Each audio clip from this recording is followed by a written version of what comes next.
This is Change Your Mindset Podcast, the podcast that helps change your life by helping change the mindset of the 99% into the 1% mindset. Here's your host, Adrian Gomez. Welcome to Change Your Mindset. I'm your host, Adrian Gomez. Everything's getting expensive, whether it's gas, groceries, rent, basically the cost of living. Everything is going up. It's hard for the average person to make a living right now, especially if you have family and kids you have to provide for.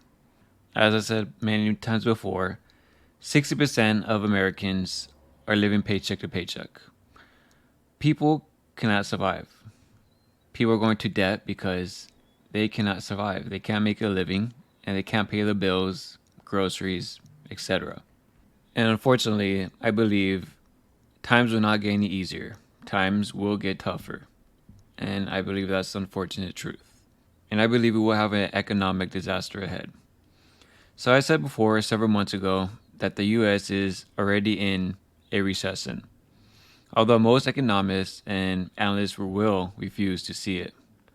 And the reason for that is because most of them have a conflict of interest. And they cannot be bearish without losing business. And to find out the truth, unfortunately, you have to read foreign press, which is more enlightening.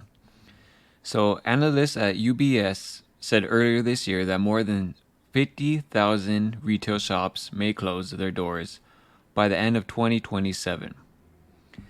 Everyone has read how the major retailers like Walmart, Target, and many others have closed a number of their stores already. And it will get worse. And I made a podcast about this, about stores are closing due to sales, theft, etc. Bob Nardelli, a most experienced retail leader, and he was an ex-CEO of Home Depot, he recently predicted, quote, "We're going to see a lot of bankruptcies. This is different than anything I have seen in my 52 years." End quote. So many consumers have run out of the COVID stimulus money they received 2 to 3 years ago. All those free checks and free money everyone got because they were stuck at home. So now job openings will now decline rapidly.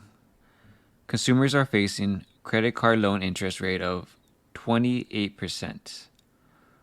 Mortgages rate have tripled for new mortgages. The obvious agenda to destroy the U.S., as we know, is going full speed ahead. Corruption and criminality is at all levels we have never seen before in the United States. Right now, it is impossible to have, as they say, a happy ending, unless there is a big leadership change at all levels of governments, cities, states, and federal. Unfortunately, it's looking doubtful that will happen.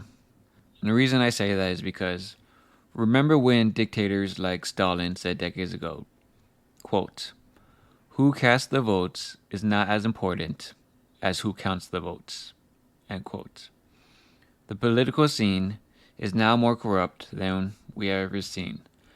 A nation cannot exist for long on a foundation of lies, deceptions, and corruption.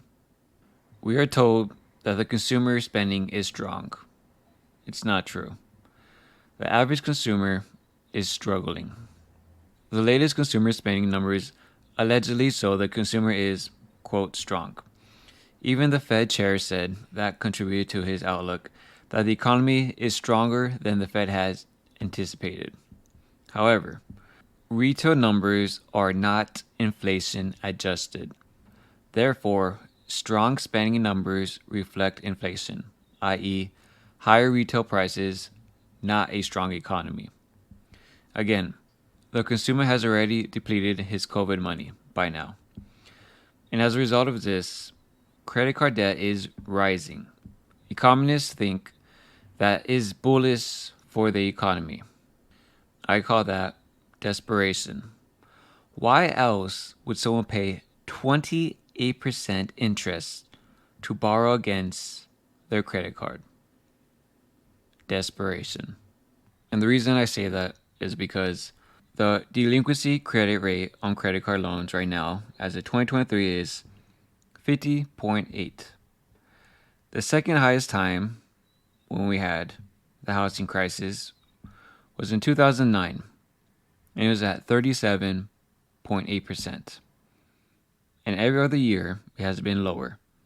So when we are in a crisis, people have to rely on their credit cards. And this just shows it. 2009, 37.8. Right now, 2023, 50.8%. Another way you can see how we are in a global recession is shipping rates. The world is already in a recession, but Wall Street and the economic establishment still try to convince the average investor to buy stocks because there will be a, quote, soft landing. They say investors should, quote, buy stocks now for when the Fed starts lowering rates, end quote. This is totally contrary to historic facts. For the economy, you have to look at data, not coming from government, i.e., freight. You can't trust economic stats coming out of Washington or Wall Street. They are similar to all the falsehoods spread around during COVID about how, quote, effective the COVID vax was, when in reality it was just a bunch of obscene lies from the halls of government and U.S. health institutions. It was all about the money. $200 billion for Big Pharma. You have to use private sector statistics not coming from the government. For example, all goods must be transported. Ships do that work. Shipping rates, such as the Baltic Dry Freight Index, give an excellent indication of the economy. So let's see what is happening right now. Shipping rates have plunged 70% over the past 2 years. Obviously, if the economy were booming, rates would not be as low as they are. Greg Miller of FreightWave writes, quote, the Drewry World Container Index, WCI, shows that European trades are faring even worse than the U.S. trades, end quote.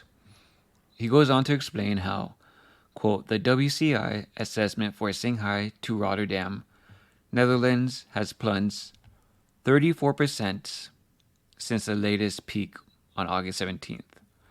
Spot prices from Shanghai to Genoa, Italy have dropped 27%, end quote. These are substantial declines for such a short time. Next one, residential real estate. It's believed that in the U.S., many smart, wealthier people are adopting the Chinese method of many decades ago, namely using a home or apartment as a substitute for a bank savings account. They don't trust banks. That and low inventories are keeping the high-end market prices strong. An additional factor is that real estate brokers have talked sellers into low prices based on comps. The price of other sales in the surrounding neighborhood or community, that is a poor measure, as sales can often be affected by personal disasters such as illness, business failure, divorce, among other problems. A much more realistic factor is to use replacement cost. That may result in a price that is twice as high as comps. Some brokers love to lowball sell prices in order to get the commission quickly and move on. Don't fall for it. Next one to talk about is China. You have to consider what's happening in China the most important thing to watch globally, although it is probably the least talked about topic. When a government prohibits release of negative economic news and has meetings with the media, economists, analysts, and financial firms declaring that reporting such bad news is prohibited, you can bet it is serious. Based on news items that came out before the news blackout, China could well have been in the early stages of a depression already. Youth unemployment across China continued its rise this summer.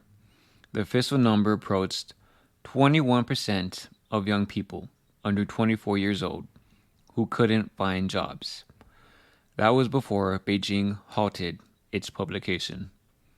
Unofficial estimates stretch to nearly 50% unemployment when one counts the lying flat, a term adopted by youth who are choosing to quit the rat race altogether. In previous decades, youth took to the streets. New forms of hypersurveillance make such rebellion far harder. Instead, the young simply opt out. The largest real estate developers in China have either gone bankrupt or are close to it.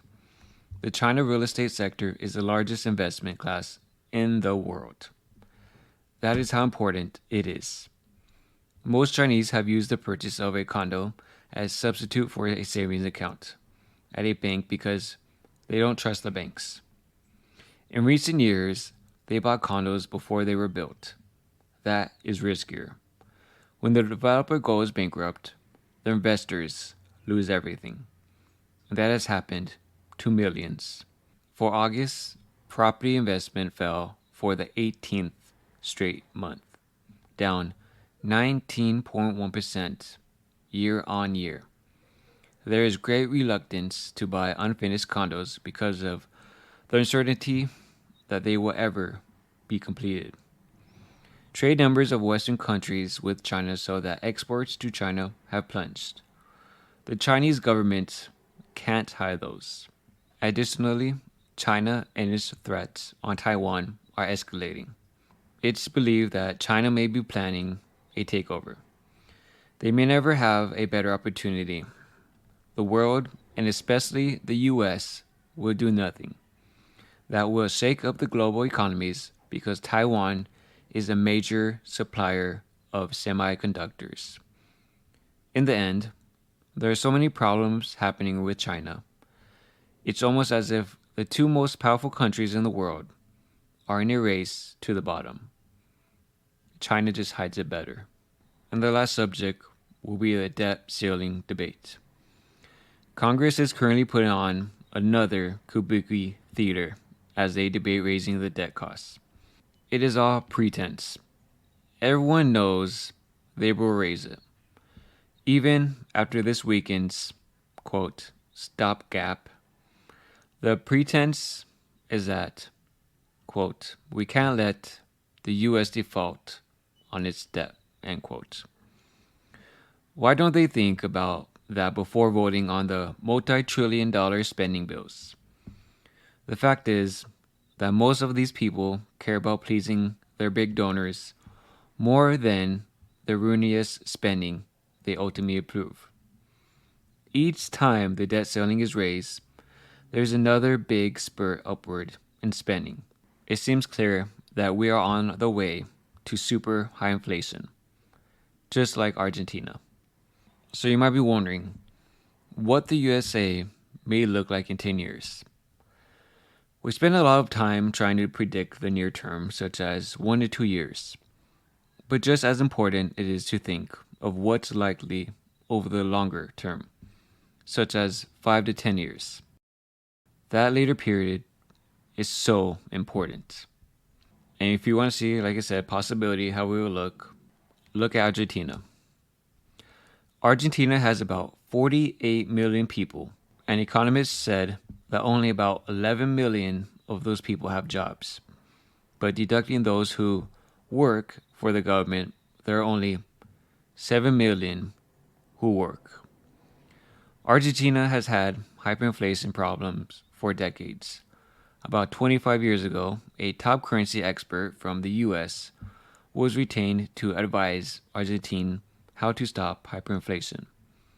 He proposed a currency board, which was implemented. It worked for a while, but then politicians did what they always do, violated the rule, and now hyperinflation is once again destroying their economy. Depending on the US election outcome next year, which depends more on the people counting the votes than on the people casting them. Argentina is the perfect picture of the future in the US. The process has already had a strong start in the US. And to show you how bad this government is right now, the Fifth Circuit Court acts against coercive government. as long as we are on the deplorable actions of our politicians, this article from the distinguished scientist Dr. Bhattacharya, he writes about how the current federal government coerces big firms into censoring true articles about the falsehoods about the COVID vax. Quote, the court found that the Biden White House, the CDC, the U.S. Surgeon General Office, and the FBI have engaged in a year-long pressure campaign on social media outlets designed to ensure that the censorship aligned with the government's preferred viewpoints. End quote. The Fifth Circuit Court of Appeals ruled that pandemic policy critics were not imagining these violations. The Biden administration did indeed strong-arm social media companies into doing its bidding. The appellate judges described a pattern of government officials making threats of fundamental reforms, like regulatory changes and increased enforcement actions that would ensure the platforms were held accountable.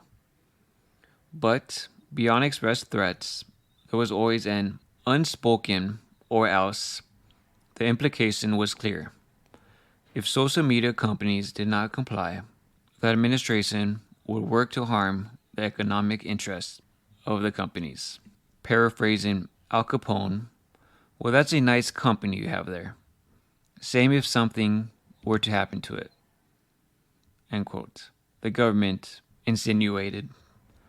So tell me, does that sound something like out of the Soviet Union decades ago? That's for you to decide. Everything I talked about is facts. It's not made up. You're not going to hear it on the news. Your own government's not going to tell you this, which is unfortunate because they don't tell you everything. They don't want to tell you everything. But you need to be prepared. Times will get tougher. Times will get harder. I strongly believe that they will. So you need to buckle up and prepare yourself for what's to come. That's going to be it for this podcast. As always, I appreciate you guys taking your time of your day to listen to this podcast because I try to give you the best information as I can. And thank you, Patron member Blake262, for being a Patreon member and helping support this podcast. If you want to be a Patreon member, as always, the link will be in the description below.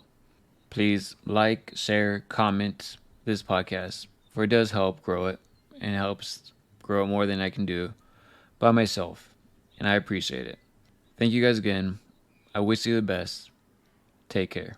Bye-bye. Thank you for listening to Change Your Mindset podcast. Be sure to tune in every week for a new episode. As always, change your mindset to change your life.